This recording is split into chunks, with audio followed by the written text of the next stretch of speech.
Hello, everybody, and welcome to the TRS It's Time to Retire presentation. My name is Sandy Benhart, and I am one of the two outreach coordinators at TRS, and I will be hosting our webinar today. Presenting the material is going to be my colleague in Springfield, Nick Stabler. He's the outreach coordinator that works generally in the southern part of the state. So this webinar is really for people that are retiring in 2024. So it is very specific to the types of things that you would be looking at right now. Let me tell you a little bit about what it is not.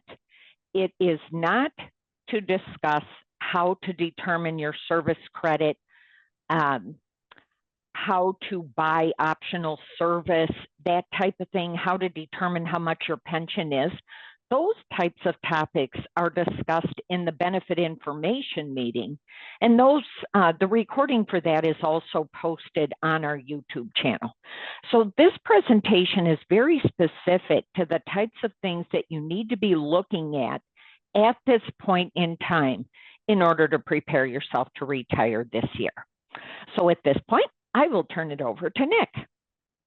Thanks very much, Sandy, and welcome into this webinar, all of you. We are very excited to have you because it means that you are likely retiring in the near term, and that is very exciting, not just for you, but for us as well. Sandy and I and the rest of our counseling services staff speak to people from across the career spectrum, and I'm telling you, retired teachers are some of the happiest people that we come across. So welcome. We hope that you'll gain a lot from this as far as making yourself prepared for the retirement process. Knowing what to expect will remove a lot of the anxiety that may be associated with that process for you. So as we dive in, we will talk about the retirement paperwork, how to get it, what it looks like, what you need to do with it, and then we'll talk about what happens with that paperwork as it comes in and your claim is actually processed. Then we'll break for some Q&A on just those topics before we get into more post-retirement matters like health insurance. So moving right into the retirement claim process. Retirement paperwork is something that you need to request by going through the personalized retirement interview, or what you'll hear referred to as the PRI. You can take part in the personalized retirement interview 2 to 3 months prior to your retirement date. If you're retiring in May, June, we just started taking those calls February 1, so operators are standing by. If you are retiring in May or June of this year, go ahead and give a call to our call center, and we'll go ahead and take you through that process. It just takes about 10 minutes by phone. It's a pretty streamlined process. What we'll do is we'll verify all of your demographic information, because once we start this claim, once you have a pending claim, you can't change any of your address, phone, email, or anything once you have a pending claim. So we'll make sure all of that is correct. We'll verify your beneficiary information and see if that needs to be updated. We'll send you a form if you do want to update your beneficiaries, and we'll also check to see if you owe any balances. If you're purchasing optional service credit that you want to use as part of your retirement claim, if you are participating in the 2.2 upgrade and you owe a balance still for the 2.2 upgrade, we'll cover that because those balances have to be resolved or zeroed out before we can process your retirement claim. Once we've done that, we'll establish a claim date or a retirement date. Now, you would think that that's really easy. Your retirement date is the day that you end your work, right? Well, not exactly. It's very close, but typically your TRS retirement date is the day after your last day of required service. So if your last day with the kids or the last day you're required to be at school, for example, is May 25th, typically your retirement date then would be the next day, May 26th, even if that's a Saturday. So retirement date is typically, for most people, the day after your last day of service, but not everybody is eligible on that last day of service. They may be 54 and a half, or they're just waiting to turn 60. They may wait until their actual birthday either to become eligible, or if they're waiting until 60 or 67, it would be to avoid a reduction in their earned benefits. So we'll discuss that with you and make sure we've got the correct date when we establish that claim. Then we will gather information to complete your retirement paperwork by asking you all of the questions that are on the retirement application. The first question we're going to ask, if you are a Tier 1 retiree, and that means that you started your public service career before January 1 of 2011, first question we'll ask is, are you interested in the Accelerated Annual Increase Program?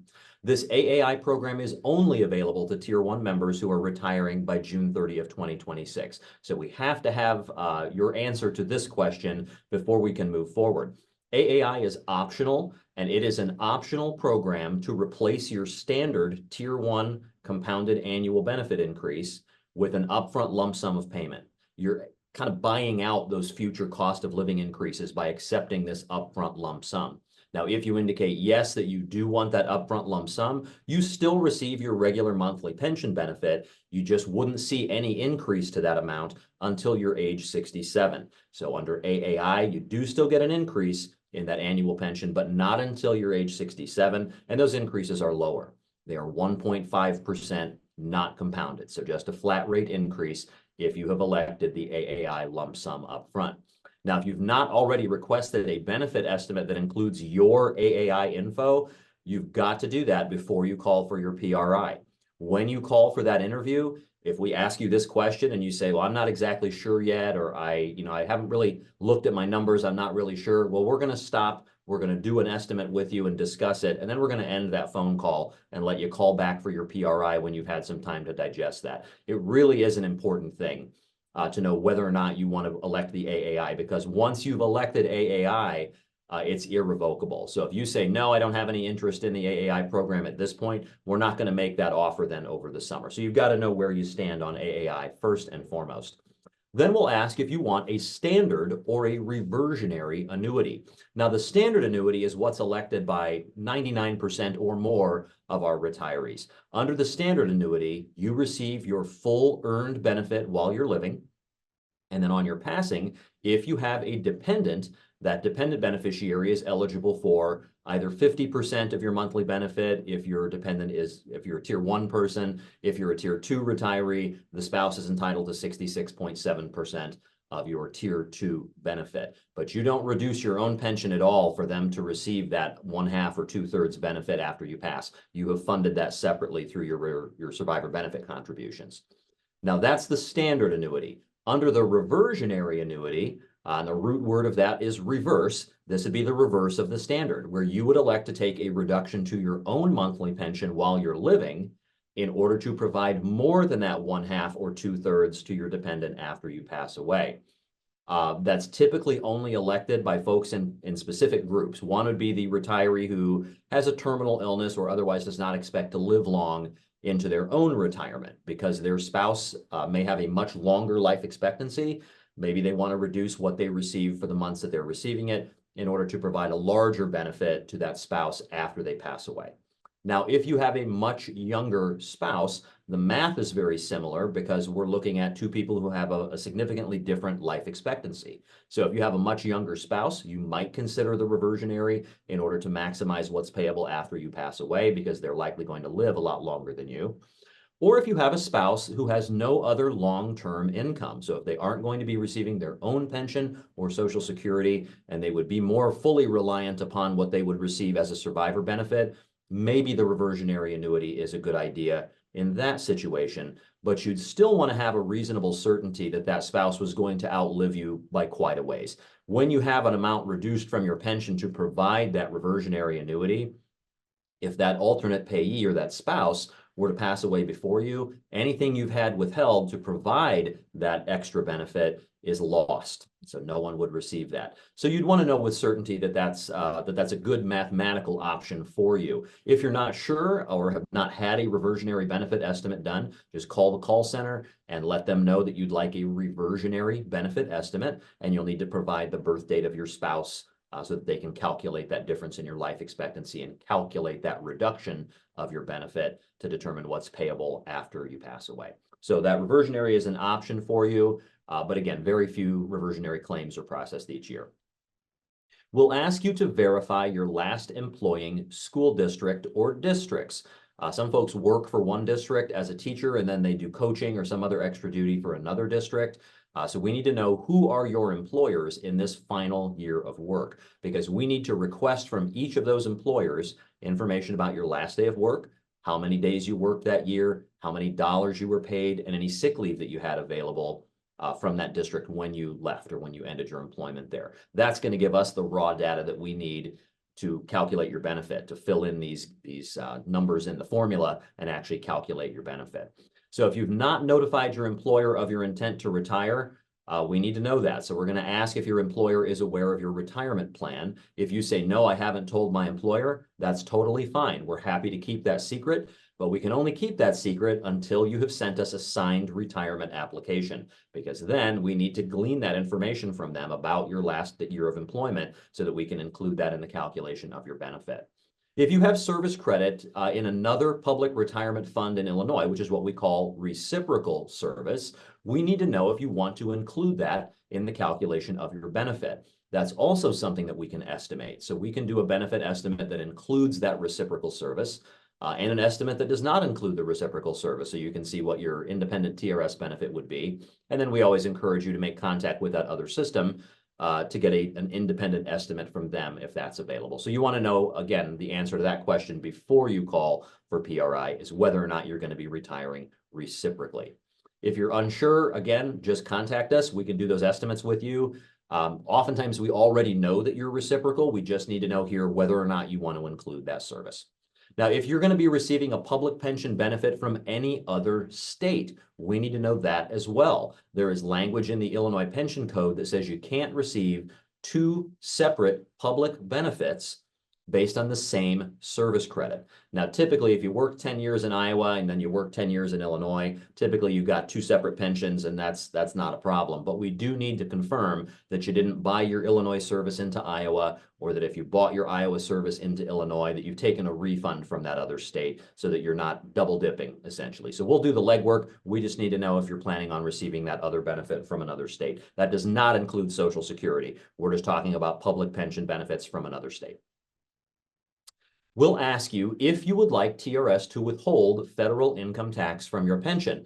Now, don't be confused. You owe that federal tax whether we withhold it or not. The question is, do you want TRS to withhold that federal tax, or would you prefer not to have us withhold, and then you'd have to make arrangements with the federal government to pay your taxes independently? So your TRS pension is taxable by the federal government. We are required to withhold federal taxes. If you don't give an answer, we're going to hold based on an individual withholding status with no adjustments. If you want a married status, or if you want to add an additional amount to your withholding to cover the tax that you owe, you just need to complete a W-4P form. That is a federal form, so you can get that from the IRS website, or you can link it from the TRS website. And you can change that as often as you need to. If you file your taxes for the first time as a new retiree and you find that you owed more than you wanted, well, we can withhold some additional tax if you want to. And that's entirely up to you. Again, we'll change that as often as you send a new W-4P form. The state of Illinois, if you plan on continuing to live in the state of Illinois, does not currently assess a state income tax on retired income. That's great. That means that this 4.95% tax that you're paying to the state of Illinois while you're working is not withheld from your retired pay. So that's a 4.9% or 5% that you get to keep in your pocket. Now, that's not to say that if you move to another state that you wouldn't owe state tax in the state where you reside.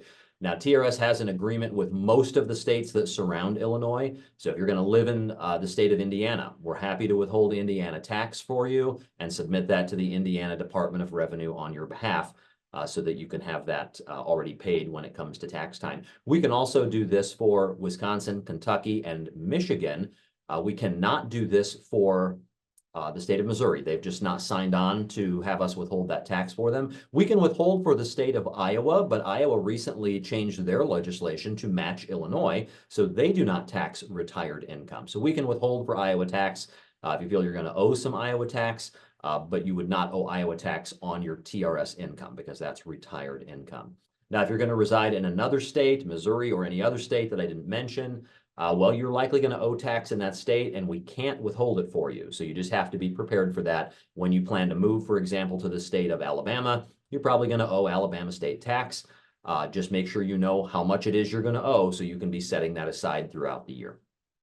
When you elect to have TRS withhold state tax, you have to tell us exactly how much you want withheld. That's not a married or single kind of situation. You need to say, I want this dollar amount withheld, and we'll withhold whatever you say.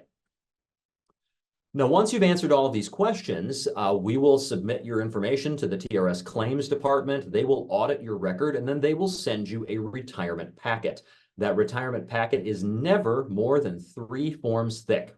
The retirement application that you receive is the really important form for you, because this is a required form and really is your written election to begin receiving a TRS pension. So this is you signing on the line saying, I am retiring. Now, this will all be filled in for you based on the information that you provided by phone, but you're still going to have to sign it and date it, because that's what really makes that official. You have the opportunity when you receive that to look it over. If you see anything that needs to be changed because you've changed your mind on AAI, or you've decided to change the way that you want your taxes withheld, you can indicate those changes right on the form. You just need to make sure to initial any changes that you make so we can know that those are legitimate. Once you have signed and dated that, you can send that back to TRS in any number of forms. We will provide you with an envelope, pre-addressed envelope, to return that to TRS by US mail. You can also fax it in. You can scan and upload that. If you're going to do anything electronic as far as remitting these forms, make sure that you're copying both sides of the form, because the retirement application in particular is a 2-sided form and your signature is on the back. So if we only get the front side of the form, that's kind of like not receiving it at all, because we don't yet have a signed retirement application from you. So just make sure that you copy both front and back. And if you're uploading, make sure every page gets included in the upload.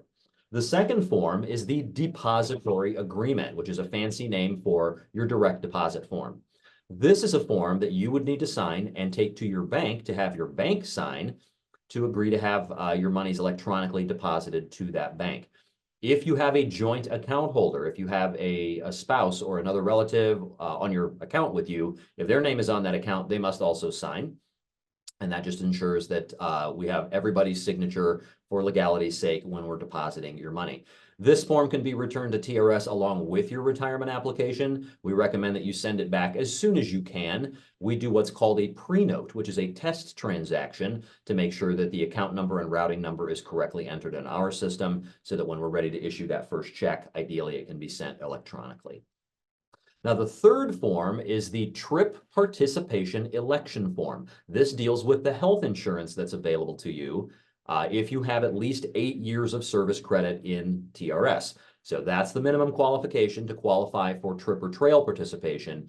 8 years of service in TRS. That can include the service credit that you purchased. That can include your sick leave. It cannot include your reciprocal time. So if you are retiring reciprocally with IMRF or the state university system, that's great. That's going to add to your total service credit for calculating your benefit. But the requirement for participation in TRIP is that you have at least 8 years of TRS service. So we'll tell you whether or not you have the 8 years and are qualified by sending you this form. So if you don't receive the TRIP or trail participation election form, we don't recognize you as eligible. So give a call and find out how much more service you might need to make yourself eligible for TRIP. Now, this form is only required if you are enrolling in TRIP. So if you're not planning to enroll in TRIP as a new retiree, you can just shred the form. You don't have to send it back to say you don't want the coverage. You only send it in as an election to participate.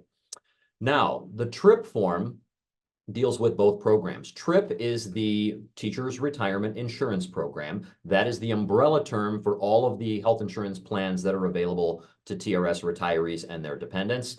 TRIP is the primary coverage for those who are under the age of 65 and not yet on Medicare.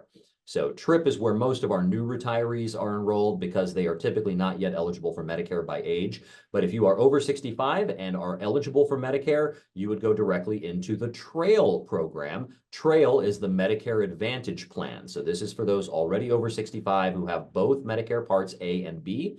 And this would act as a secondary coverage to Medicare and provides prescription drug coverage.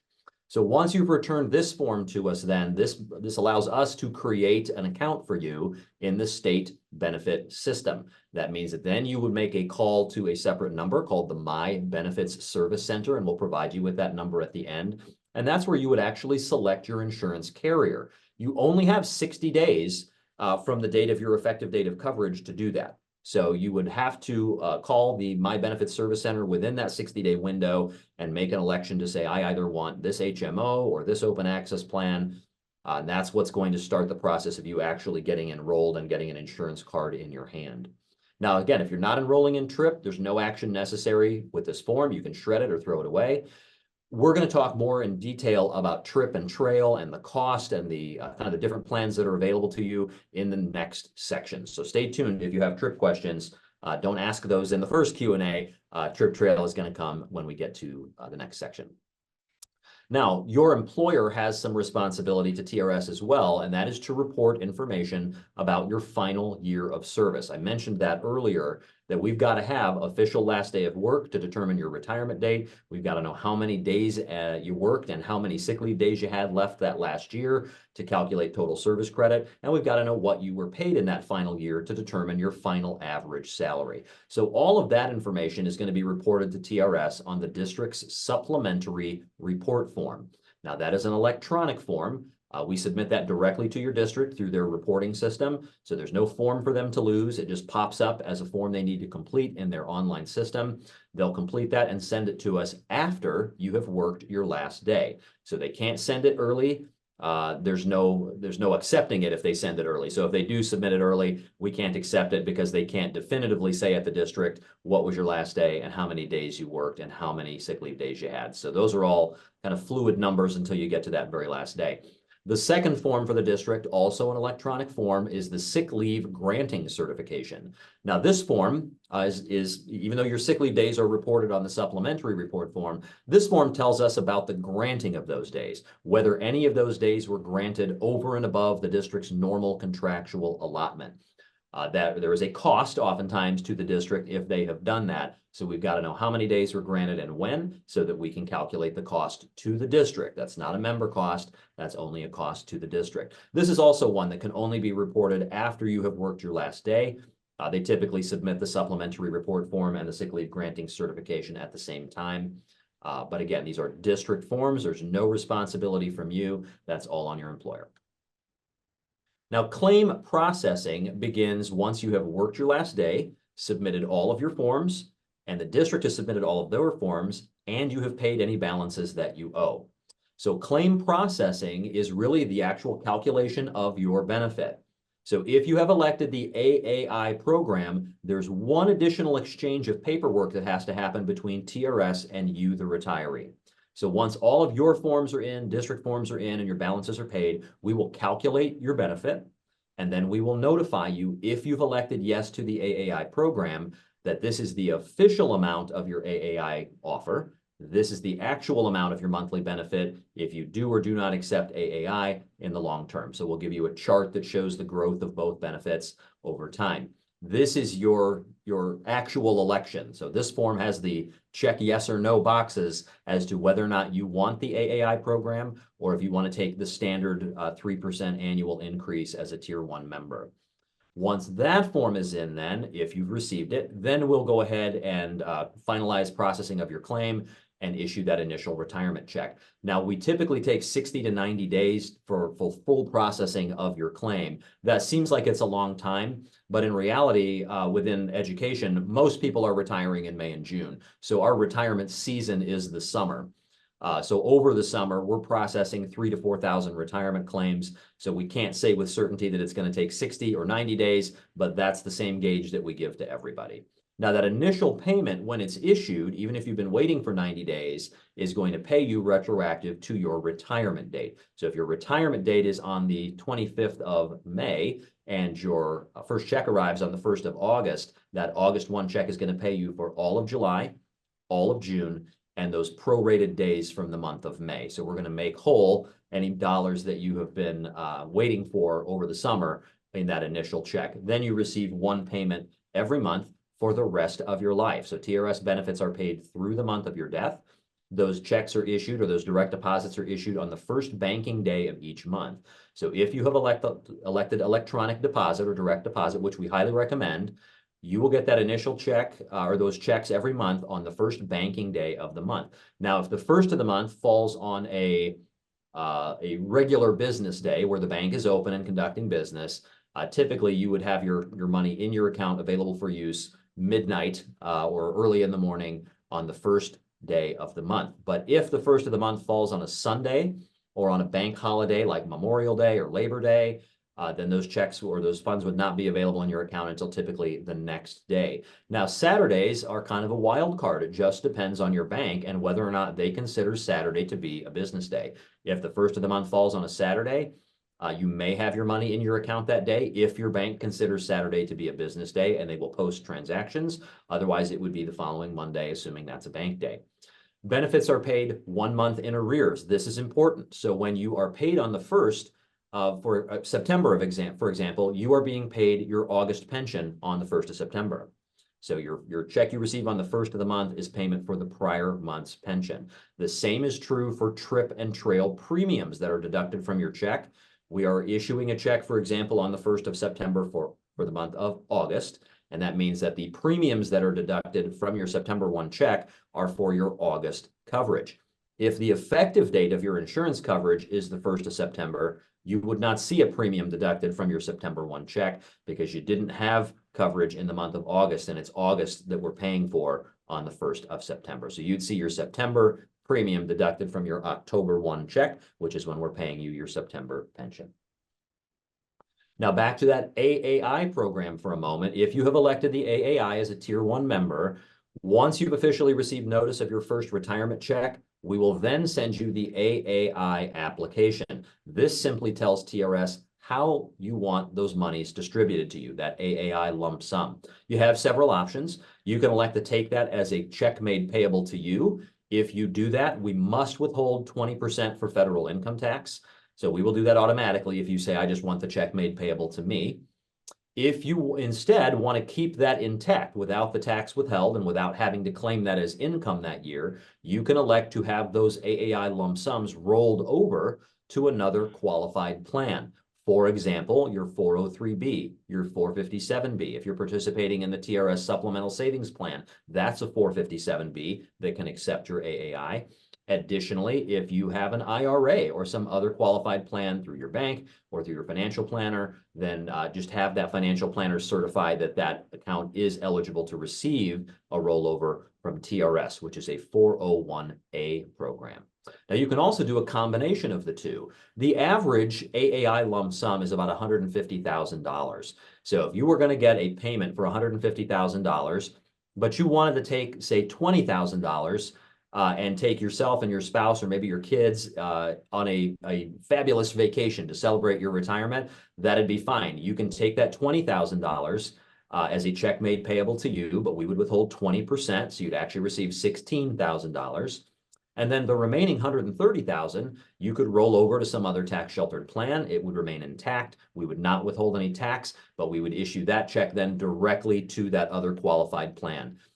So you have an option here to split that out into taxed and non-taxed amounts when you take that. So that's all included on that one form, which is called the AAI application. Now, AAI payments, whether they're made to you or made directly to your rollover recipient, are always issued by paper check. So this is sent by U.S. mail, first class. So this is something that's issued by mail. We do not directly deposit those lump sums. Nor do we wire transfer monies to your rollover recipient. That's always sent as a paper check by U.S. mail. Once you made that AAI election over the summer, that election has been made. So there is no turning around and saying, well, maybe I do want to take AAI. When you've said yes or no on that AAI election, that is how your AAI future will be determined. Now, if AAI has been elected, you would not see any increase to your monthly pension again until the January 1 after you turn 67. So note that there would be no increase to your income from TRS from the day you retire until the January 1 after you turn 67 if you have elected AAI. Now, there is additional information about AAI in the appendix of this presentation. So if you wanted to download this presentation and have that as a takeaway, there is a PDF downloadable document that's available through our website. That link will be indicated on the last screen today. Now, oftentimes, new retirees are entitled to what are called excess contribution refunds, or ECRs. So at the time of your retirement, TRS will determine if you have any overpayment of your 2.2 upgrade, or if you have not yet accepted or taken your early retirement option refund or your ERO sunset refund, or if you have indicated on your retirement application that you do not have a dependent spouse or anyone else who would be qualified as a dependent, we will offer you a refund of your survivor benefit contributions. So you will receive by mail a separate application for any excess contribution refund that you're entitled to. So we will automatically send those to you. You don't have to call and ask for them or call and ask if you're eligible. You'll know you're eligible if you receive the forms by mail. Now, if you're eligible for an excess contribution refund, you have essentially the same options for taking that as you would any other lump sum. So typically, because they are taxable, you would have the option to either take that as a refund to yourself, minus 20%, or to roll that over to another tax shelter. You'll get an application form for each refund. So if you want to take one refund as cash, less 20%, and another refund from your list as a rollover to another tax sheltered plan, you're going to have that option on each one of these forms. Because they are taxable, though, if you elect to have an amount made payable to you, we have to withhold that 20% of any taxable rollover or any taxable refund and send that to the IRS on your behalf. ECR refunds, like the AAI lump sums, are always paid by paper check and issued by U.S. mail. So that's something you want to watch your mailbox for if you have elected an ECR as a payment made payable to you. If that is payable as a rollover, well, that's going to be sent again as a paper check, but this is going to go then directly to the administrator of the plan that's going to receive that rollover, your financial advisor, for example. Sandy, we have come to our first Q&A session. Do you have any questions pending regarding what we have covered so far? I do have a couple for you. One, if you could reiterate this, my contract with my district goes through the middle of August. So do I wait until then? Is that going to be my retirement date, or is it going to be when I finish up teaching in the spring? That's a great question, and it's a pretty common question. A lot of classroom teachers have exactly that situation where their contract for pay actually runs through August when the new school year would begin, but it's typical that you would be done working in May or early June. Now, your retirement date for TRS purposes is typically the day after your last day of actual work, even though you're being paid over the summer by the district, which is preferable because we're going to take 60 to 90 days to process that first check. Even though you may be paid over the summer, if you're not required to be at school, you could go ahead and retire in most cases the day after your last day of service. Again, if you're waiting until your 60th birthday to avoid an early retirement reduction, or if you are not yet eligible by age until you reach your birthday, maybe that's your claim date. But as far as your question about having to wait across the summer to retire, no, you can typically retire effective the day after your last day of service. It's nice to have that district income continuing while TRS is processing your claim. But again, when TRS pays you your first check, that's going to include any retroactive months that have passed since that last day of work. So it's kind of like getting double pay in the summer, and that's completely fine. That would be nice, actually, double pay in the summer. Is TRS required to withhold federal taxes from my pension? We are not. No, we are not required to withhold federal taxes, but you are required to pay your federal taxes. Most retirees do elect to have TRS withhold federal tax, more as a convenience than anything. When we withhold, just like when your employer withholds, we just remit that to the federal government on your behalf. We will issue a 1099-R form typically in January, and that's going to show what you earned, what was withheld and submitted to the Fed on your behalf.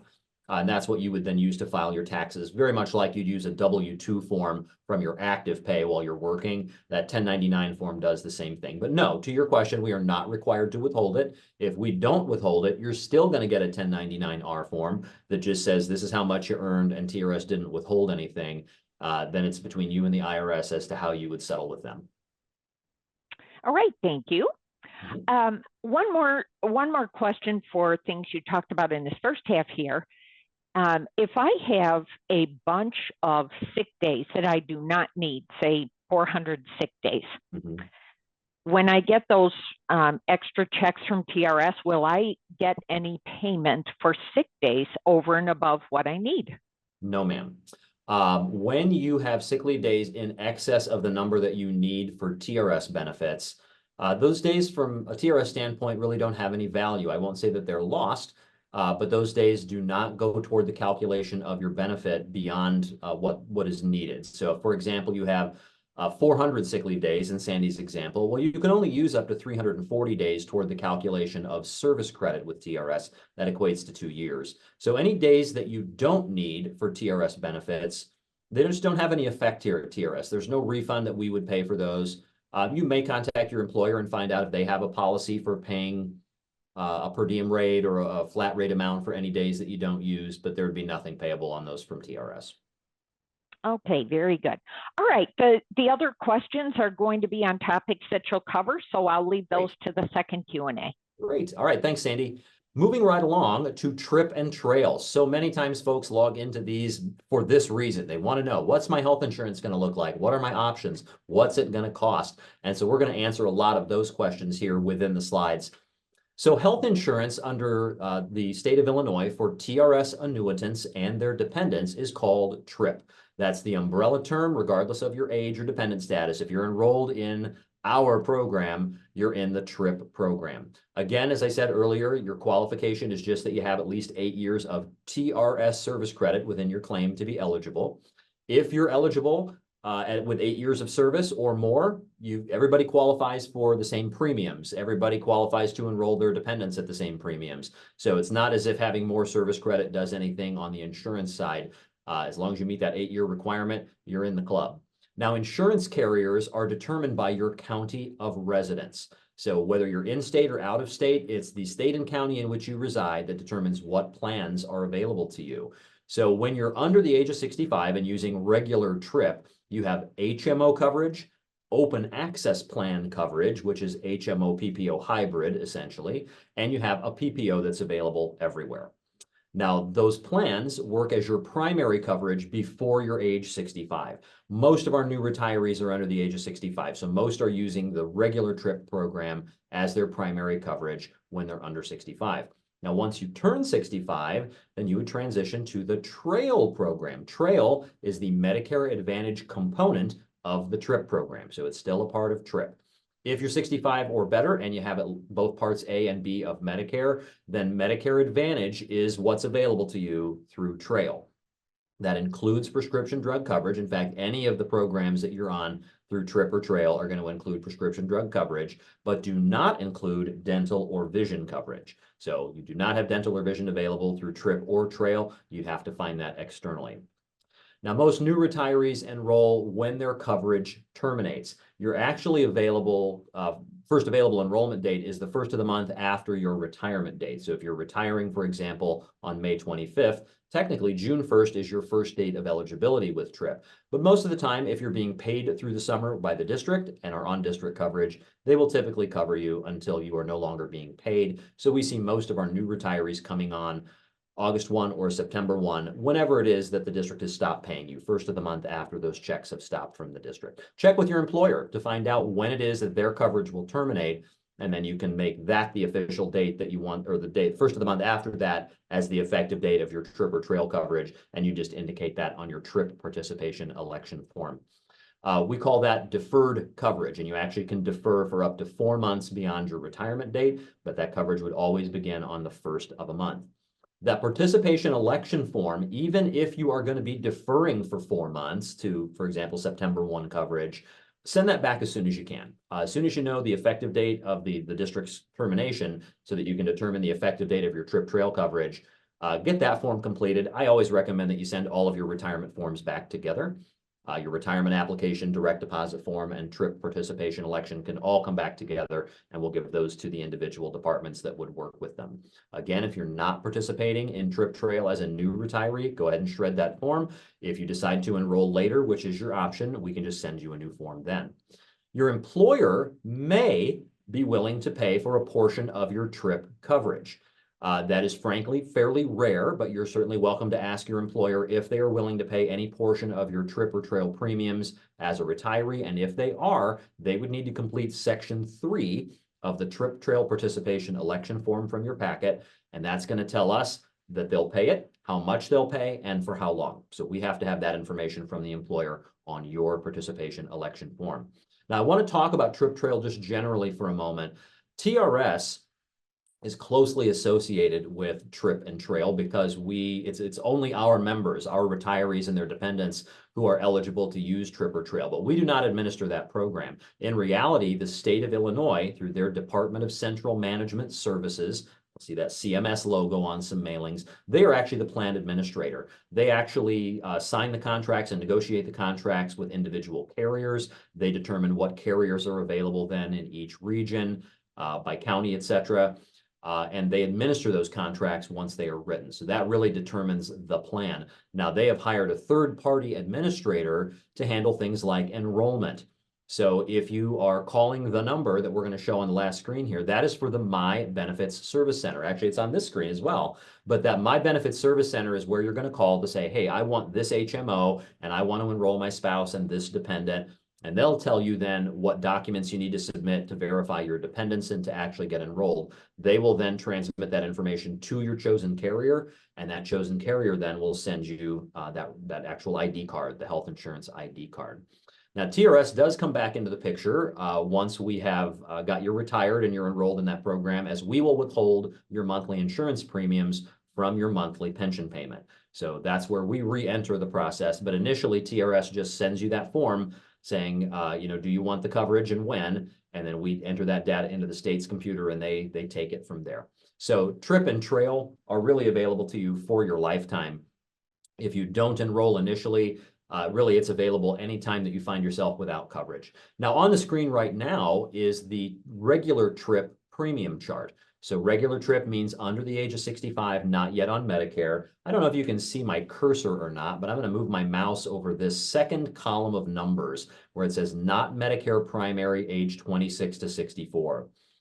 The new retiree is typically under the age of 65, and if they reside in an area where HMOs and open access plans are available, they're typically using that coverage. So the cost typically for a new retiree is $330.67 if they've elected HMO or open access plan coverage. If instead they elect the PPO is more expensive. That'd be $771 monthly. When you have a dependent that you want to enroll, that dependent would be in the lower half of this chart. So if your dependent is your spouse is typically also going to be in the age 26 to 64 age range. So if you're using the open access plan, for example, at $330 monthly, your spouse would cost an additional $1,322 per month. So you'd pay both premiums. There is no family plan on the retired insurance program.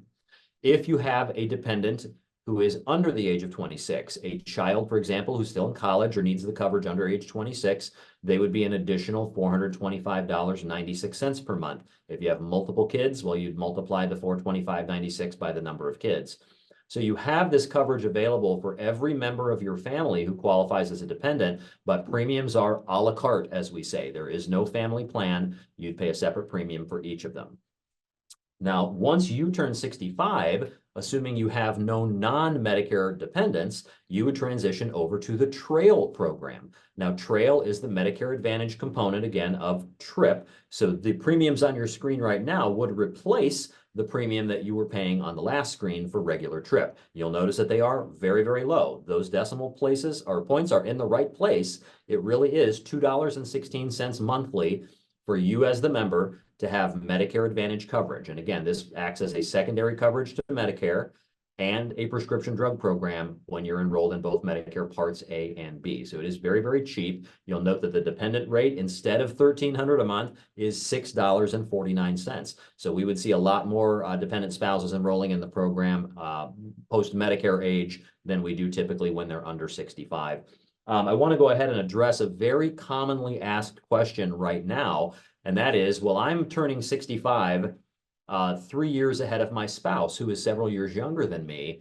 When I turn 65, do I move over to TRIP or to TRAIL and my spouse just stays back on regular TRIP? No, that's actually not the case. When you, as the retiree, are enrolled in this program, you are basically defining coverage for all of your dependents. Everybody has to be on the same plan.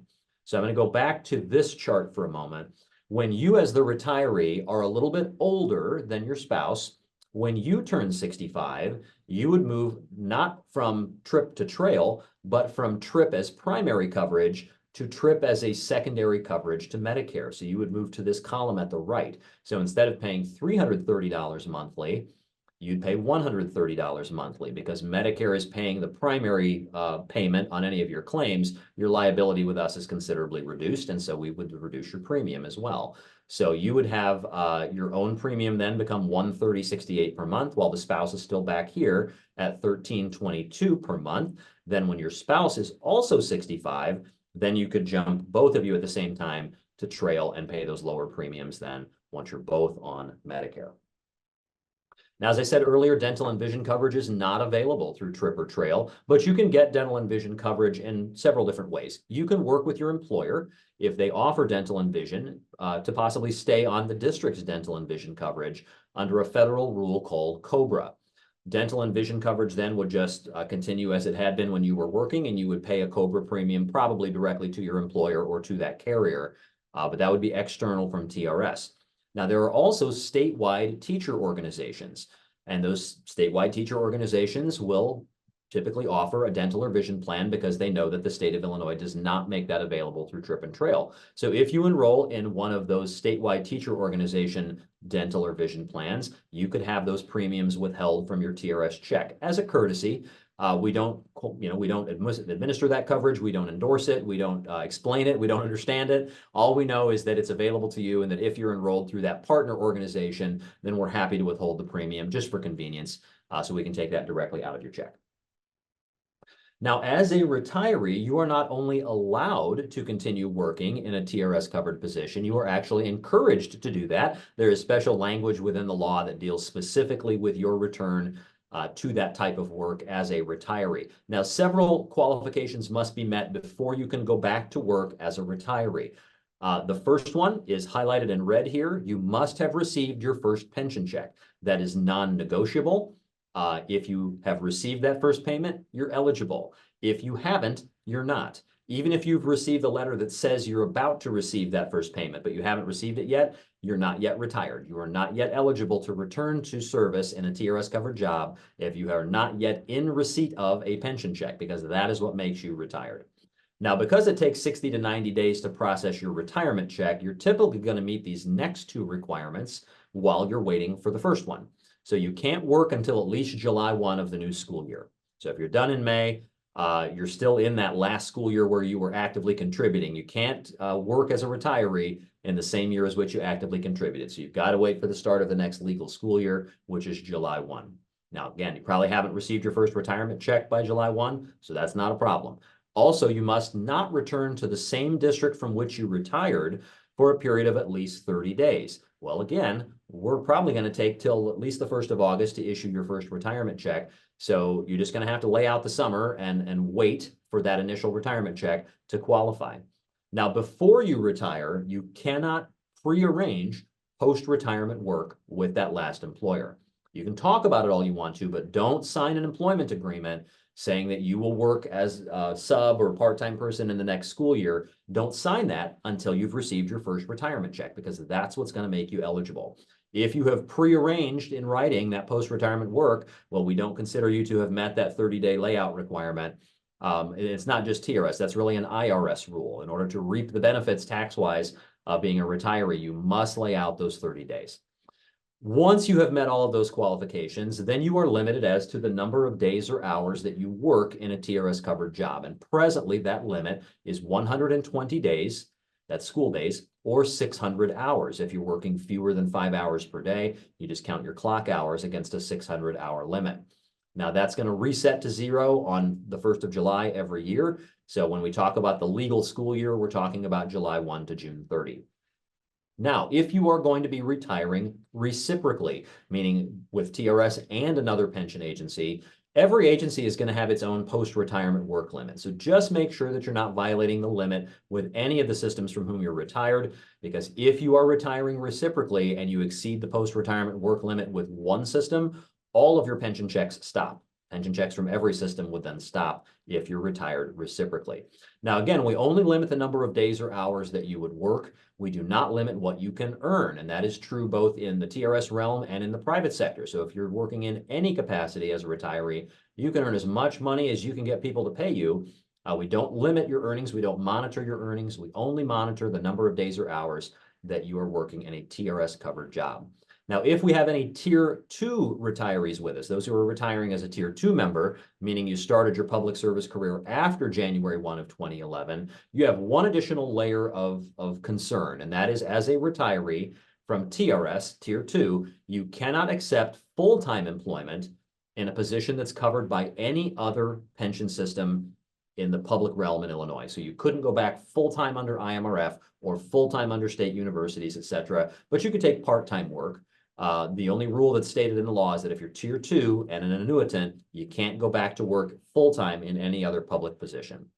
Now, non-TRS covered employment is everything else that we haven't mentioned. So if you want to go back to work in the private sector, meaning the private schools in Illinois, or even the public schools of another state, you'd be welcome to do that without any limit, because those are not positions that contribute to TRS of Illinois.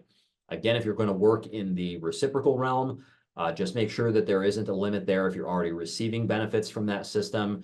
But generally, if you are not receiving benefits from that system and you're a Tier 1 person, you could go back to work in a reciprocal system as much as you wanted to. But Tier 2, no full-time work in the reciprocal realm. Public school teaching and administration, as I said, in other states, even though it may be creditable to the TRS equivalent of that state, is not TRS creditable here in Illinois. So you would be able to work full-time, for example, in the public schools of Indiana or Iowa, et cetera, or Florida, if that was more to your liking. That 120-day, 600-hour rule sometimes confounds those who are working some whole days and some partial days. So I want to give a brief explanation as to how you would monitor your post-retirement work in that situation. So we consider a day to be 5 hours of work. Whether you work 5 hours or 12 hours, that's still just considered a day. If you're working fewer than 5 hours, then you would just count your clock hours. So in a situation where you're working some whole days and some partial days, well, then you would just convert your whole days, regardless of how many hours you worked, to 5 hours each, and just apply those 5 hours to the 600-hour limit. That's about as simple as we can make it. But of course, we're happy to support you through that. If you have questions, certainly give a call when you're actually in it, when you're actually in that school year post-retirement. We talk briefly here about Social Security and Medicare because we know it's on your mind as a new retiree. There is oftentimes a conundrum between whether or not you can receive a Social Security benefit and a TRS benefit at the same time. The short answer is you've got to call Social Security to find out what you're eligible to receive from them. We will never reduce what you receive from TRS. So regardless of what you're receiving in addition to TRS, whether it is Social Security or a pension from another state or a private income, we don't care. We don't reduce your TRS benefit based on anything else that you're receiving. Now, Illinois teachers don't contribute to Social Security while they're teaching. If you have Social Security credits, it's going to be from other private sector work, typically, part-time work, summer work, college jobs, maybe a second job that you had while you were teaching. But if you've earned those credits, really, you've got to contact Social Security to find out what you're able to receive. There's a couple of rules within the Social Security legislation. One of them is called the windfall elimination provision. The other is called the government pension offset provision. And these are both terms that you'd want to familiarize yourself with, because when you go to calculate a Social Security benefit, you may see a reduction to that earned Social Security benefit based on one of these two rules. The windfall elimination provision can reduce your own earned pension or your own earned benefit from Social Security. The government pension offset provision would reduce a spousal benefit if you were planning to receive a portion of a spouse's Social Security benefit.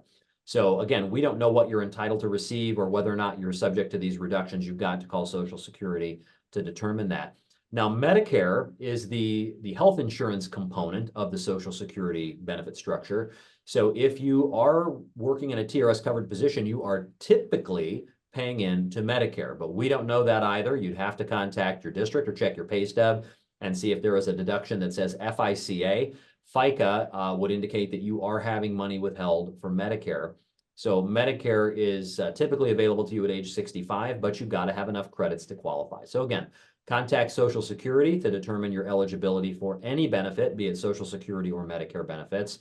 Their number is on the screen and their website there is at the bottom. I'll mention as an aside that at the SSA website, that there is a great brochure regarding the windfall elimination provision and another regarding the government pension offset provision, the GPO.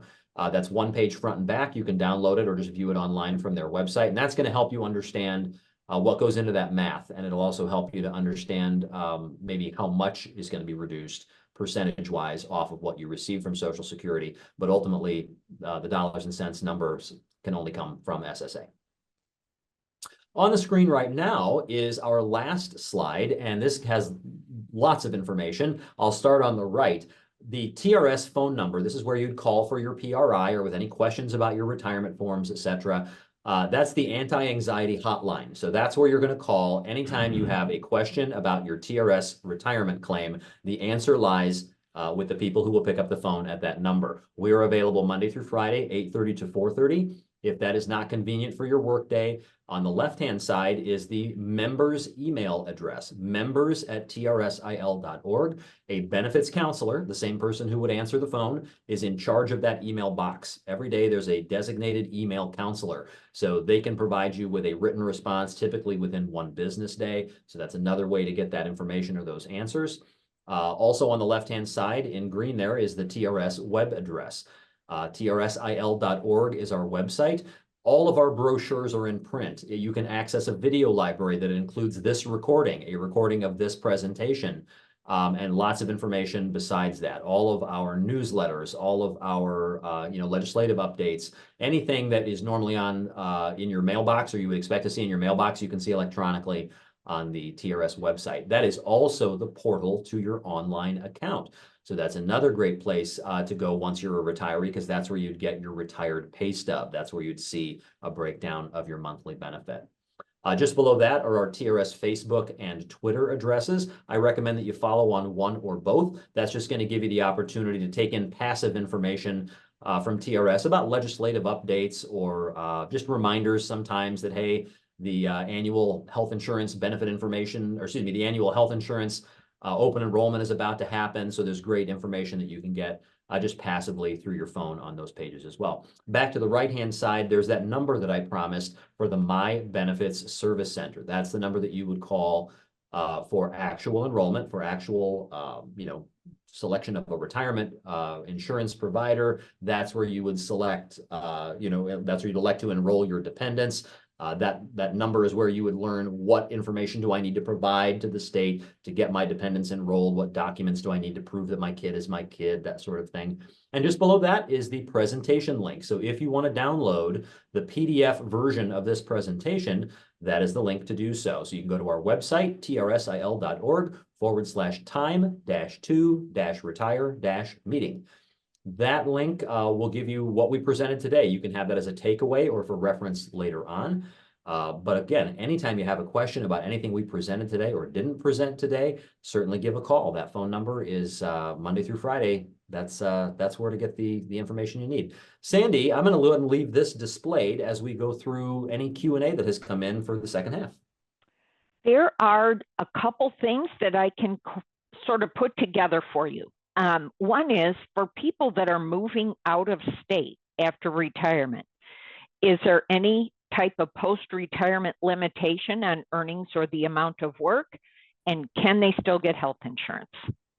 Both great questions. I'm going to address that as 2 questions. The first is regarding when you reside outside the state, post-retirement work really is not limited at all. We do not monitor anything that happens outside our TRS employers. So if you were working for any employer in or out of state that is not a TRS covered employer, for lack of a better phraseology, we don't care. We don't care how much you work or how much you earn. We don't monitor it. So no, there'd be no limit at all on what you do when you're out of state. Now, regarding health insurance, let's talk about out-of-state health insurance. When you're under the age of 65, you're still on regular trip, and regular trip availability is still determined by your county of residence, even if that's a county in Kentucky. So we're going to determine your eligibility for various carriers based on where you are living. So you still have coverage nationwide. Just about every county in every state has some HMO or open access plan access, but that PPO plan is available universally. No matter in what state or county you live, you can have trip coverage under that PPO. Now, when you turn 65 and you would be in the trail program, well, trail only has one carrier, and that one carrier is a PPO. It's available nationwide. You can use that regardless of your doctor. So as long as that doctor accepts Medicare, then you can use your trail Medicare Advantage PPO in addition to that. So definitely you have coverage available no matter where you live in the United States. Now, if you move internationally, you would not have trip or trail coverage available to you. You've got to be a domestic resident, or at least have a domestic address to qualify for the trip and trail coverage. All right, thank you, Nick. And one other thing regarding the health insurance, if you have dependents, who needs to be on the insurance in order to add? Does the member have to be on in order to get health insurance for a dependent? Yeah. And then the member will be the driver for what program it is. So maybe review precisely. that. Precisely. You can't just enroll your dependents. You've got to be on in order to sponsor them, essentially. And again, you are, whatever plan you have elected for yourself is the plan that those dependents must be on as well. Yep. Yep. All right. I think that'll wrap it up here. Any final comments, Nick, that you wanted to make? You've done a great job presenting this all. Well, so thanks very much, Jandy. You've actually got the heavy lifting behind the scenes, so I appreciate your work as well. You know, the only other thing that I would say is just congratulations. Obviously, this is an exciting time for you. We find that most people assimilate very quickly into the retired lifestyle. But it is a hard-earned pension. You have a very difficult job, and obviously, if you are now qualified to receive a pension from that job, you've worked long doing it. So we thank you very much for all that you have contributed, especially through these last few years, which, you know, teaching is never an easy job, but these last few years, it's never been harder. So again, we thank you and we congratulate you, and I encourage you to make contact with TRS at any point in this process. Again, our job is to remove the anxiety of the retirement process. It should be a joyous thing. And really, we are the experts. We do this, as I said, 3,000 to 4,000 times every year. So there's no question you can't ask that we don't have an answer for. So again, please reach out as you have those questions. One thing that I will add is that those of you that are on here retiring this year, you will hear from us one more time for the possibility of joining what we call What's Next. So once we know people have put in their retirement paperwork, we will offer a few webinars over the summer. Once you have cleared out your room and had your retirement party and such, it will be a time that you actually have a little time to yourself to be sure that you did everything you were supposed to do. So certainly you are welcome to join those, and they'll be during the day because you don't need to worry about whether or not you have to go to school. So we will look forward to talking to you over the summer and enjoying getting you off into retirement. And thank you very much for joining us today.